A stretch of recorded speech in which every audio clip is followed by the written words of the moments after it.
Hello and welcome to the Webmethod Unplugged. My name is Robert McKay, and I will be guiding you through the journey that we're going on today with leaders across the industry as we talk about different things ranging from IT security to identity to different components of the industry. What's happening, what's working, what's changing, and what's coming next. Let's dive in. Hello and welcome back to Webmethod Unplugged. Today we have an amazing guest. His name's John Thornton. He is from the identity space, and he is also an old cohort that we had back in my agile days. And I'm going to start out with some information about John, kind of going over sort of what his history has been, kind of why he's able to lead and talk about identity, and specifically role-based identity and different types of roles in identity and how we break that out. I'm going to give a quick intro about John. So he's led over a dozen different actually 24 access consolidation projects in the identity space, formed role-based access control programs for 2 different consultancies, Go Agile, WePro, and CyberSolve.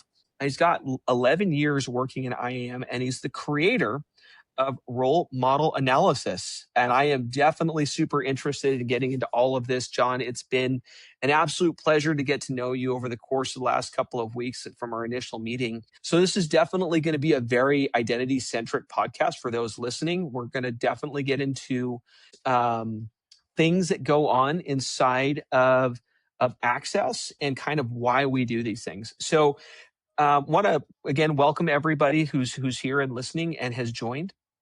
And so I would love, John, if you could share just a quick story about identity. So before you do that, though, one of the things I want to stress is that I have seen many large companies chasing RBAC and going after RBAC maturity, and they have spent lots of money, 6 figures, I think potentially you could say 7 figures, trying to go after this. You know, in terms of what's coming, have you seen that type of thing in the industry? I have, because frequently when I'm called in to do a role-based access control program, which is a form of access consolidation, I'm brought in to clean up a previous mess. The results of that, 6-figure project that went on for years prior to my getting there, and produced a large number of roles, but no real value in terms of reducing the cost of IAM operations. Okay, so you said some great things there. Hey, they did produce roles, but it didn't actually provide value. And it definitely didn't reduce the cost. And instead, it probably ballooned it.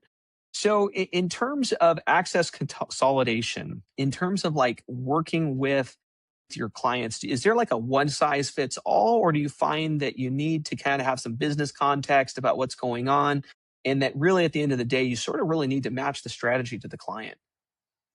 You absolutely need to do that last piece. There is no one size fits all. And I'm actually going to take a step back even further from just talking about roles, because while roles can solve many problems in the complexity and cost of IAM operations, they are not the solution to all of the problems in the IAM space when it comes to access complexity. One example of this, you've probably heard of FGA, fine-grained access. That solves a problem where access can balloon based on the number of relationships that an organization is dealing with. Roles cannot solve that problem. And if you attempt to solve that problem with roles, you will end up with a tremendous number of roles. However, while FGA can also solve the problem that roles is solving, it is the most expensive way to solve that problem. And I would not recommend using FGA to solve a problem if you can use roles. And knowing where that dividing line between access that can be solved with one approach versus a different approach, it's outside of the skill set of most organizations' IAM teams, because they probably haven't dealt with this problem before. If an organization does an access consolidation program over the course of a person's career, that's good. If they've done 2 or 3 of them, that probably means they've failed. Most people do not have the experience of running a number of different access consolidation programs. It's really only something that a consultant would have done. But getting it right, it requires a fair degree of technical know-how and a specific set of skills and tools also. And one of those tools, going back to your question about looking at the client itself, is the tools and skills to look at the client's IAM data.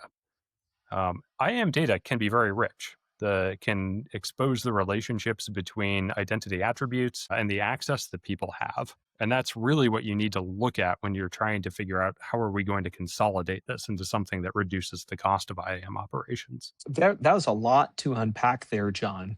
And I want to kind of dig into this just a little bit more. So RBAC, ABAC, PBAC, FGA. I mean, is there a way that, is we were I mean, especially for those that may be listening, like, could you break those down to us and maybe some sort of maybe friendly terms that we can sort of wrap our heads around? Because the reality is I'm in the space, so I know what these all are. But maybe for somebody listening, how would you explain those to somebody who's never heard?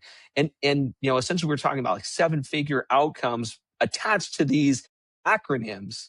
And how would you explain that to somebody who's brand new?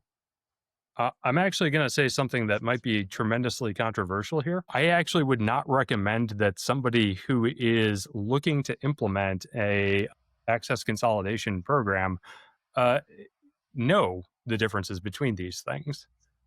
And the Oh, reason for that is if you go online, you will find no shortage of people saying RBAC is the solution to your IAM complexity problems. PBAC is the new hotness. This will solve your problems. Or, hey, look, FGA, this can do all of it. This might be true, but having somebody who can go in and knows the difference between all of these things, rather than convincing you to start a program to use one of them, is going to result in much better outcomes. Because the truth is, you may need more than one of them. So you may need both fine-grained access control and roles. You may have a specific need for PBAC. You may need to use ABAC. But what you should not do is before you've had somebody sit down, take a look at your organization and your data, is choose which one of those strategies you're going to use to resolve those issues. And I can go into the details on each of them if you think that's a valuable thing. But I'm going to recommend that instead of trying to understand those before you've looked at your data, look at the data first, because ultimately that's what's going to drive the direction of your access consolidation project. isn't that amazing that the answer always comes back to the data, John? Like, it doesn't matter what project you're on in IT. Like, that is, that is a gold star position to take, which is let's go look at the data before we make a choice, right? Let's not cave to vendor pressure or some sort of outdated architecture, or make a choice on a whim. But let's really go back to the data to discover what type of structure we're going to need. And it sounds like you've had to have these sort of hard conversations with maybe some of your clients or customers over the years. Yeah, I absolutely found this out, not because, I'm a particularly intelligent guy, but rather because I saw the experiences of multiple clients building their own role models. Literally the first organization that I ever did this for, they knew what they wanted their roles to look like. They just needed help implementing it. Worked with them to implement it. And they ended up building a role model that was very much akin to their organizational structure. So it started off with divisions, then departments, then teams, and then sub-teams. So a 4-layered role model. The only thing I added to it was a layer all the way at the top, which was just a universal role that covered things that every employee had. And I wrote the tool set that could help automate finding those roles and perform the entitlement analysis on it. A colleague of mine was faced with a similar problem at another client. He took my tool set, I told him how to use it, and I checked in with him occasionally to see how he was doing. And I was very surprised to find that he ended up using it to build a role model that was dramatically different from the one that I made at the first client. He made one that was based on the geographical distribution of call centers. Now, that's very different from the organization of a company. Yeah. So it was literally just a 2-tier role model. It was what call center are you in, and then what's your job title. That's it. Okay. And I thought to myself, boy, that's weird. I would have thought, given the success of the first role model I employed, that would be the role model that should be used everywhere. But that second model was very successful for the second client. And I ended up speaking with a couple of other folks that had worked in this space before, and they all had opinions on what the right role model was. Some people hewed to organization, some people thought, job title. And eventually I realized All of these are valid role models, but they are valid role models for different companies. And the reason for that is every company is different. They all have their own growth story. No organization is the same as any other organization. A job title in one company can mean something dramatically different than a job title in another company. Some companies do have geographic distributions. Some companies are located in one place, and there's no relationship between where you are and what your access is. Different industry verticals look wildly different. The first place I did this at was a market. Think the kind of thing that Kai Rizdal talks about. The second place that I did this at was a bank. Very different organizational structure. And I've done this at manufacturers, retail organizations, medical providers, and also insurance companies. They all look wildly different. And they've all applied access in wildly different ways. So really what it comes down to is, do you have the knowledge and the tool set to take a look at the IAM data and make an informed decision about how it should be arranged and what the optimum way to do it is to reduce the cost of IAM operations? Going down that path, John, one of the use cases that you and I had talked about before was a use case that I had shared with you about a financial institution that implemented RBAC for about a half a decade. And what they kept finding was they created roles at the request of the business, and two things ended up happening.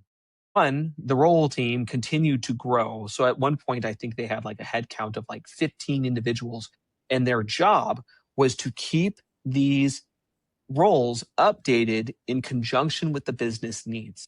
What they ended up doing is they disbanded. So they, 5 years in, we're talking about those 7 figures, right? You're probably you might be a little bit higher than even 7 figures at that point with that many people for that long. And who knows however many consultants they had that came in. What they found was, and kind of coming back to your point about, what does the organization need? They made the decision, and it was something like 10 to 15 enterprise roles. And then that was all that team was going to be responsible for, was making sure those enterprise roles matched what the enterprise needed. In that particular instance, kind of coming back to what do they need? If the business was a static organism, is it fair to say, if it was static, which doesn't exist, but in our hypothetical realm, would it be fair to say that RBAC would potentially be the right tool of choice in that context? Or would you still maybe disagree with that and say, hey, you still need to go look at that, at that business, and it's going to have its own needs, even if it was static? Even if it is static. So first of all, what static gives you is not a determination of the approach for access consolidation. What it gives you is durability in the access consolidation program. Roles can work for dynamic organizations, but the more dynamic an organization is, the more often you're going to have to revamp your role model. If you're highly acquisitive, or if you are acquired, or if you reorg constantly, you may be constantly revamping. When you are building roles for an organization, the larger the piece of the organization that you talk about at a time, the greater the value of the role, because you're building a role that covers a greater population. It probably also has fewer pieces of access in it, though, because the broader the piece of the organization is, the more general the access you're talking about. You end up with this sort of inverse relationship between population and pieces of access as you get lower in an organization. So the more specialized the role, the fewer the people are doing it, but the more access you can put into it, because more of the population has that access, and therefore the access is appropriate for it. So if you think of a role that's designed for the totality of an organization, you can put things into it like Active Directory access. Can they log into the domain? Do they have email? Can they access your timekeeping system if you have one? So things that apply to every employee. But as you drill down to smaller and smaller teams, you start getting more specific access. Let's say you build a role for the finance department. Well, now they have access to whatever financial tools they have. Now they have access to whatever financial specific file shares they have. Fewer people in the finance department than in the entirety of the organization, but more access. So my recommendation is almost always going to be build a multi-tiered system of roles, starting with general access for all of the identities, under question, and then build roles for smaller and smaller pieces of the organization until you run out of organizational pieces to build roles for, either because all of the remaining pieces of the organization are too small or because they're simply not tracked within the IAM system itself. So, would it be fair to say, so as like we wrap up this section, that access consolidation, my apologies, consolidation isn't about the model. It's about contextual reduction in operational friction. Yeah, that's exactly right. And it's a measurable thing as well. When I talk about creating a role model for a team, it really depends on that relationship between the number of identities in any access consolidation item and the number of pieces of access within the access consolidation item. So that is the item that you're calculating a value for, and that value literally represents the reduction in friction of IAM operations. So for every person in it and every piece of access, that's one less thing that has to be requested every time a person joins that part of the organization, and it's one less thing that needs to be certified on an individualized basis. So essentially, you can show value by the number, by this reduction, by Yeah. time that the actual person that would be involved with it is now no longer part of the conversation. And I bet you could probably maybe even go a step, and maybe I'm just thinking out this out loud, you maybe be able to go a step further because the person who has their access sooner, they're able to be more productive in the system because it isn't waiting for that person to take that action. Is that fair? It's absolutely fair. And in fact, one of the most successful RBAC programs I was ever on, this was for an organization that was hiring traveling nurses. And the great thing about traveling nurses, actually, two great things about traveling nurses from the perspective of an RBAC program, is that their rates are public and also they are expensive. They cost a lot. The organization would be hiring these traveling nurses. There's a lot of turnover there because they are traveling. They would be joining the organization and they wouldn't be getting to work, or wouldn't be able to work actually for up to a week because they were waiting on access. That's a huge amount of money. And we could actually calculate the cost savings of being able to provide their access sooner. And it was a lot. It was a seven-figure number by the time we were done with relatively few roles. Now, we can't always make that a dollar calculation because we don't always have the cost of a person doing the labor or being prevented from working. But because these were publicly available figures, we could, in fact, find that information out. That's super interesting because I mean, especially if you're looking at from a healthcare perspective, right? You definitely want to make sure that the right person has the right access at the right time because you're giving them access to medical records, you're giving them access to controlled substances, you're giving them access to all kinds of things that are, this is a literal matter of life and death, right? In the case that we're talking about. This isn't just, hey, we're moving money, not to belittle what the banks are doing, but in the case of the healthcare industry, people's lives are literally at stake because of inefficiencies in the system. And now you're here saying, "Hey, we can make you more effective, more efficient, and we can bring down the price," which is good for everybody. Yeah, absolutely. This was, probably one of the best feeling wins of my career. The ability to point to something and say, "Hey, look, we just managed to get 12% of your workforce to work quicker," because they were bringing in new folks, every 6 to 8 weeks, and being able to trim a week of dead time off of their Gosh. employment there was a fantastic win. Wow, that is amazing.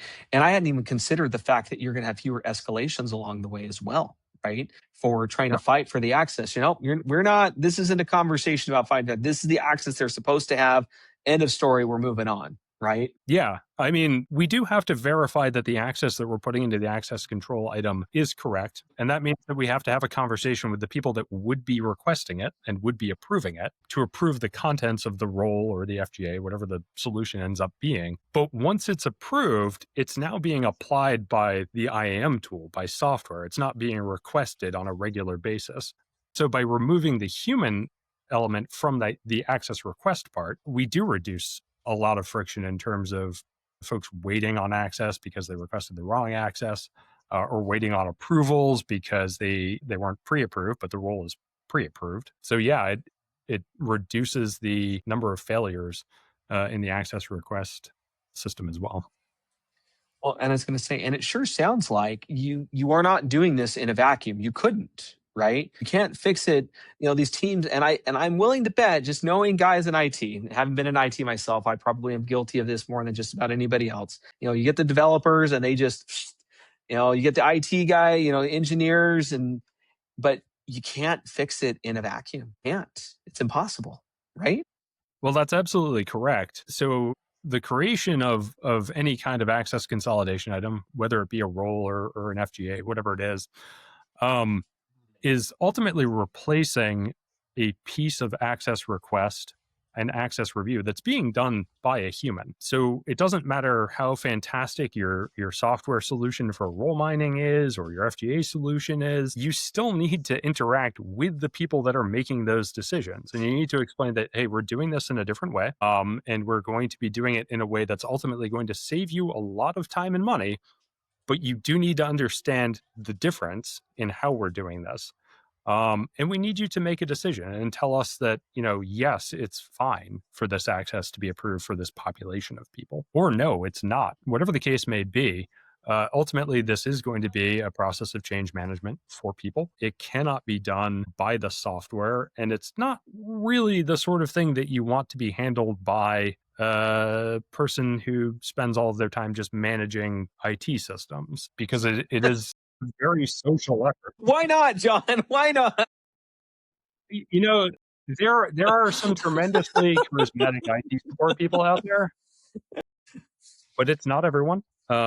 Stereotypes exist for a reason, because the folks that needed to make decisions didn't feel comfortable having a conversation with the person presenting the information. You need you need people persons to do this work.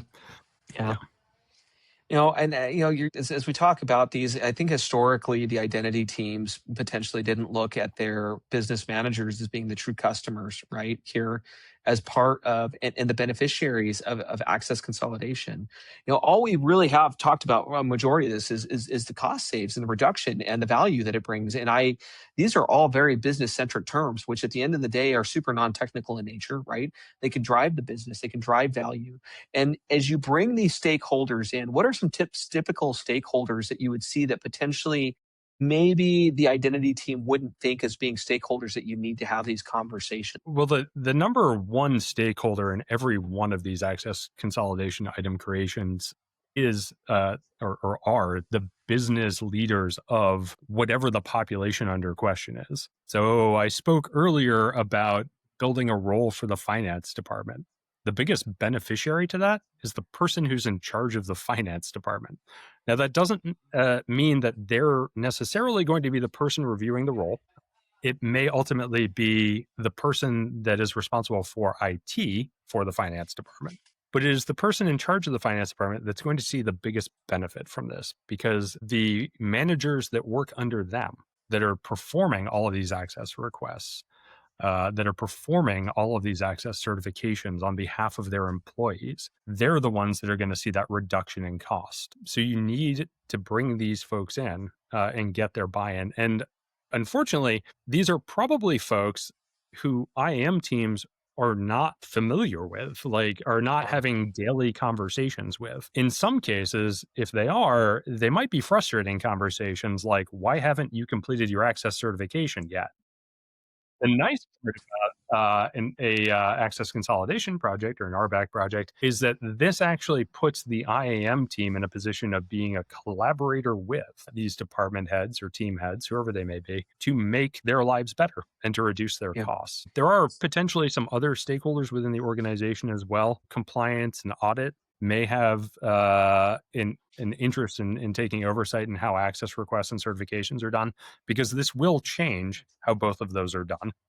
The goal is to accomplish this without reducing governance capabilities or introducing new security risks. But because you are talking about access request and certification, audit and compliance may very well want to have a stakeholder present during the creation of your role model, or during the creation of the roles themselves. So I'm sure that you've got some examples of this where collaboration did not occur, whether it be broken access reviews or confusing entitlement names, but potentially even beyond that, is there anything that you can share with us about, hey, this is what happens when you don't?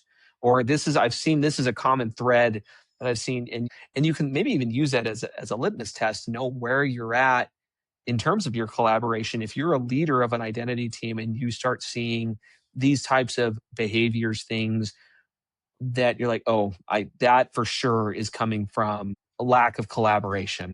So if we're talking about in terms of failures within a role-based access control program, so the biggest indicator is a reluctance to socialize a potential role model or a potential role or any other access consolidation item outside of the IAM team. And this usually is the result of an IAM team being built primarily from folks who come more from like an application maintenance, oversight, IT kind of background rather than from a business background. So if you're used to managing software and making sure that software is running, you might be a great choice to keep your IAM system up and running. But now you're being asked to socialize with your colleagues to help them make decisions based on the contents of this tool. That's a different problem set. And I have seen teams be highly reluctant to do that. The good news is, a person who's worked in consulting, like myself, we're already used to collaborating with people. We have to, that's the job. So it's pretty common for me to become that bridge between the IAM team and the folks outside of the IAM team and go to the person in sales or finance or manufacturing, whatever the department is, and say, hey, this is the data from the tool set. This is how we think we can reduce your costs. But there definitely can be that that reluctancy to perform the more social aspects of the job. So, and when you bridge those conversations and you're having these, essentially you're bringing people to the table, right? Are you generally able to go and engage? Is there generally, I mean, I would assume those people are probably not hostile when you approach them. Do you find that to be the case? Well, this usually depends on the relationship they have with their IAM team to begin with. If the organization has historically had very fraught access certifications, it can be a problem. There are a couple of tricks to getting around this problem, though. The first is I highly recommend if you're starting an access consolidation project, once you get to the point where you're creating roles for specific departments, maybe start with a friendly department. And usually the friendly department is the one you work for. So the IT department or the cyber, or whatever the organization above the IAM team is, that's where you want to go first. And that's where you want to test the waters. First of all, because you probably have hopefully a good working relationship with them to begin with. But these are also the peers of the next set of people you want to work with. And if you can get them on board and you can demonstrate value to them, they can then go speak with the peers and say, hey, look, this has reduced our costs and it can reduce yours as well. And then they become champions, right? And there's nothing that beats a good champion, right? That's willing to take your cause. Hey, I had, they can spread the laurels out, right? We saw success. They did what they said they were going to do, and we're better off for it, right? Yeah. We've got a six pack, right? I will say though, it is also, in some cases, some organizations I've worked with, the folks that have been most hurt by an access certification, the folks that have complained about, hey, why am I reviewing 500,000 line items, that are the most receptive to the creation of an access consolidation item for them. So if they at least understand the value proposition and they understand why they had those 500,000 and they don't just think it's the IAM team being mean to them, then you can approach them and say, hey, look, we have this opportunity. We can resolve this for you. Yeah. Well, I figured that would have to be a good conversation for anybody though, right? Like, hey, if you've got 400,000, 900,000, 20, 10, 5, whatever, anything in the thousands of items, and I can reduce this down, I would assume that you would have their undivided attention to be like, yes, and when can we start, right? And 9 times out of 10, you're absolutely correct. And it really just comes down to, how does this person perceive why they have that large chunk? Is it because they understand that they have so many people reporting for them with so much access? or do they think that this is just, some other part of the organization bullying them? And you kind of have to read the emails to get a sense for which one of these it is to figure out how you're going to approach them. Yeah, which actually kind of brings up an important point, right? So I would assume, and you correct me on this one, that many that are in the space of roles are generally technical based individuals. Is that a fair statement to make because of just sort of their upbringing in that space, that they would be connected back to tech and maybe not be like yourself, and not that you don't have a technical background, but you obviously have evolved to add some additional color specifically around the business side. And so now you don't just have this technical configuration background, but you have the business acumen to be able to translate and bring those things together. Yeah. Well, just to add a little bit, I absolutely started from a technical space. It wasn't in the intro, but before I was even working in the IM space, I was pointing lasers at missiles for Uncle Sam, with software.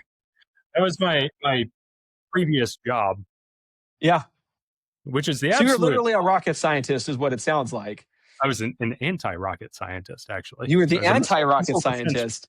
systems. Yeah. Which is the We should have a absolute. podcast about that. That sounds pretty cool. It sounds cool, but what it actually is, to touch back on, this, how social of a worker are you? It's the absolute opposite of that, because in order to do this, I'm writing software in the basement of a secure facility, like Right. no windows, no other people.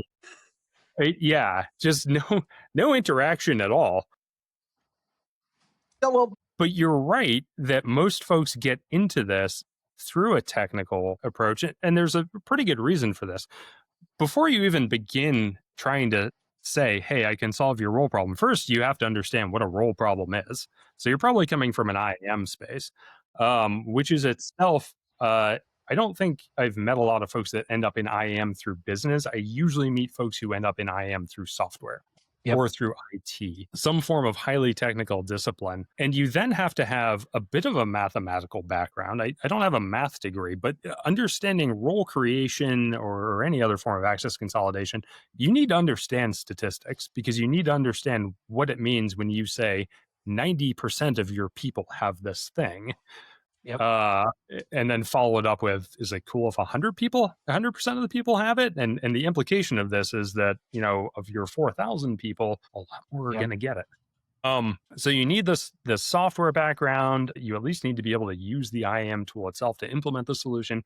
You need this math background. And then once you have that knowledge, you then need to share it with others. And that's the socialization part. I wouldn't describe myself as, an incredibly social person, but I have at least enough to be able to explain math to folks, and to put myself out there and make a bold statement like 100% is better than 90%, which is, I have charts and graphs to back it up, but it still requires me to get up and say it in front of a whole bunch of people. So yeah, it's worth noting that it does require this collaboration, which requires interfacing with people. It also requires meeting people where they are in terms of communication. And if you're the sort of person that's reluctant to step away from the computer and go into a room with a whiteboard and 10 other people and draw something out, it's maybe not the place for you.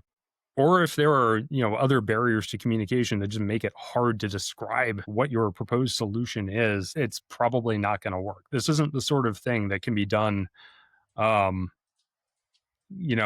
hours and just drop an email and hope that folks respond to it accordingly. This is very much face to face. It can be done like this remotely, but it's still a conversation, not just emailing people, not just typing at them or dropping a PowerPoint at them. It's always going to be a conversation. So interesting. When I was still at American Express, so this is 15 years ago. It's been a hot minute. It was funny. Somebody came in and did some role analysis at American Express, and they started in the inside of IT security. And I was working on the identity team at that point in life.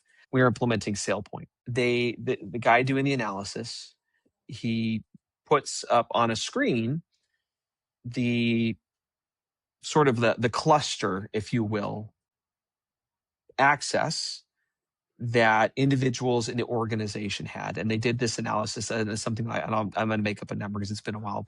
80% of people have this. And then as you get further out from the center, it includes more of the individuals until you get to 100%.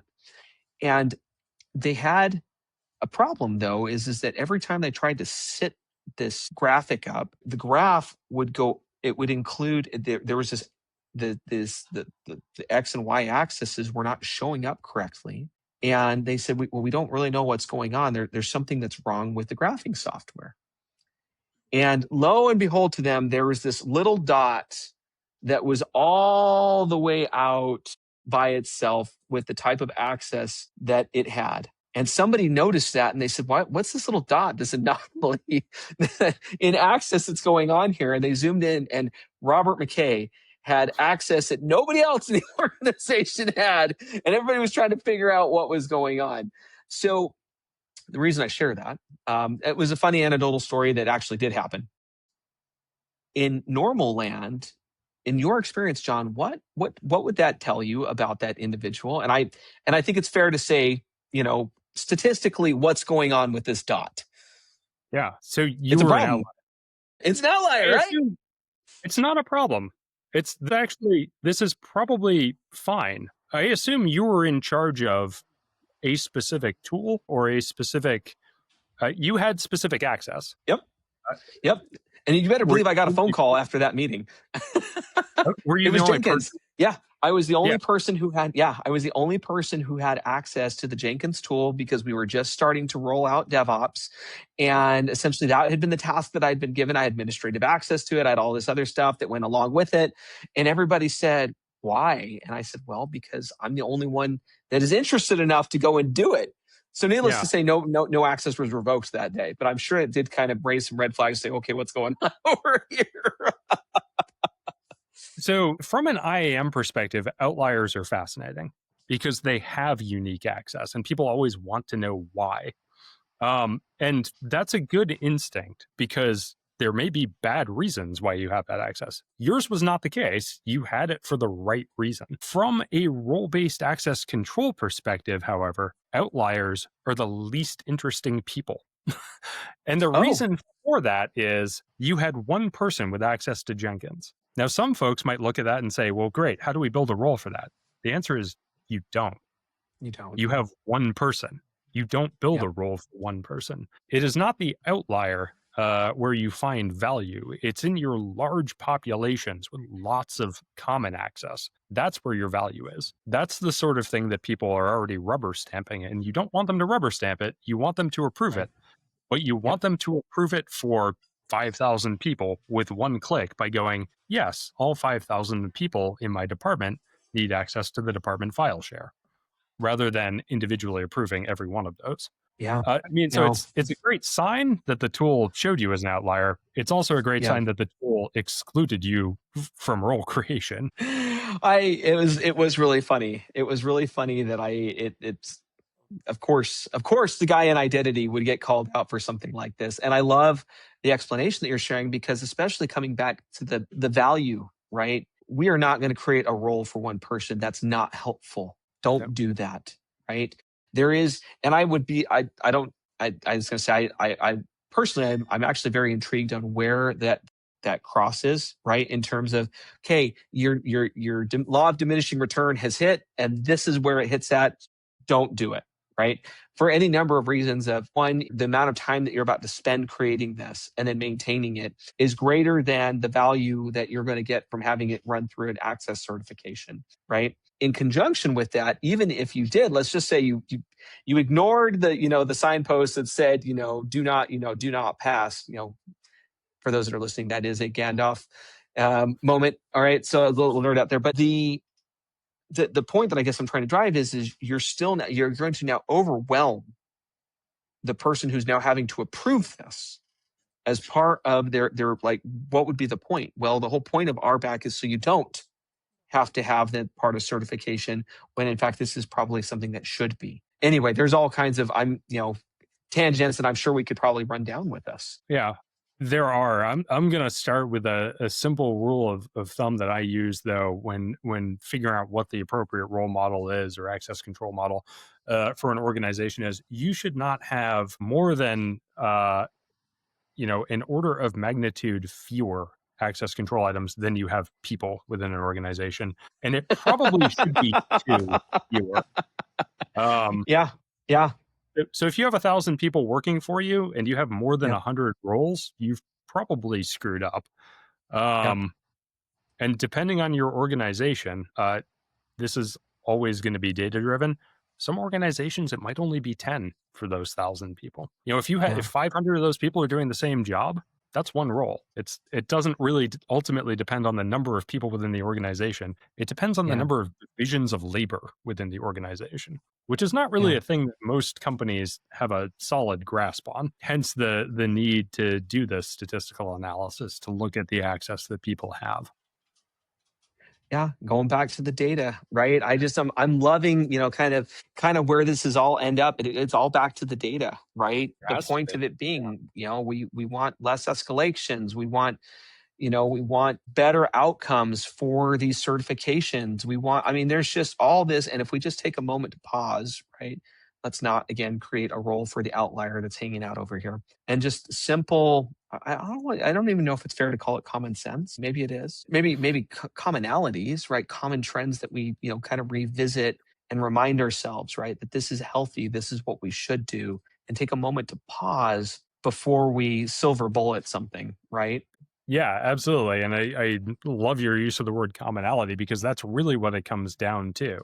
When you are building access control items, you're looking for commonalities in access, and you're looking for commonalities in people. Because where those commonalities intersect, where there's large populations and large sets of common access, that's where you're getting your bang for your buck. That's where you build those items, because that's where you're getting the most value for your program, is by finding those intersections of commonalities. What you want to do is you want to free up the folks that have been looking at these commonalities before, so that they are looking at the rarities, the folks that do have that one-off, because those are the things that need that additional oversight. Yeah. We don't need everyone making a decision on should a person be able to log into to Active Directory. Like, yeah, of course they do. This is why are we reviewing this? That should be a role. Um, you know, but should they be an administrator of this highly specific tool? I Yep. want that reviewed on a regular basis. That's important. Yep. It in terms of I guess first off, before I go into the next thing, I think that anybody in the identity industry can have empathy for access approvers. And the work that then is slated on top of whatever they have to do in their day to day. Maybe you sign up for that the moment you become a manager of anything. You're like, all right, well, access approval is now part of this. Yeah.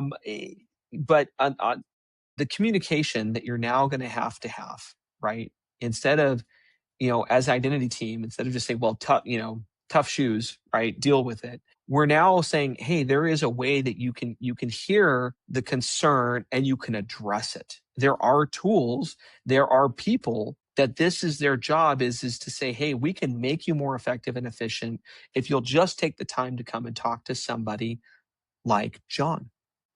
Yeah, absolutely. And the unfortunate thing about this is typically folks end up doing access certifications, not necessarily because they just became a manager, but because their organization just implemented IAM. So they may have already been a manager, and they might be a highly effective manager, and they might have been effective at it for years. And now they get handed this problem that they didn't even know that they had.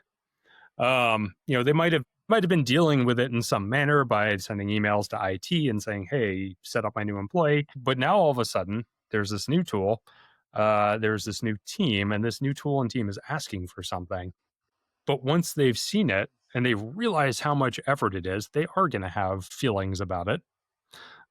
Feelings like, I don't want to review 500,000 line items. And it feels great to be able to go back to them and say, hey, we can reduce this for you. And what ultimately we need your approval, or pre-approval really, for access for your team, for these things that are highly common.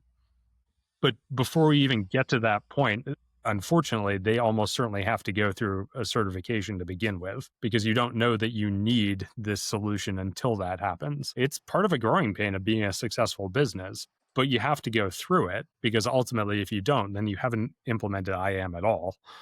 And at that Right. point, you're just exposing yourself to a tremendous amount of risk. And I guess kind of coming back to, sort of the access consolidation piece, right? So bringing this all, which has been the focus of a couple of things that I'm thinking through are the cost drivers and a collaborative design. That seems to be the focus.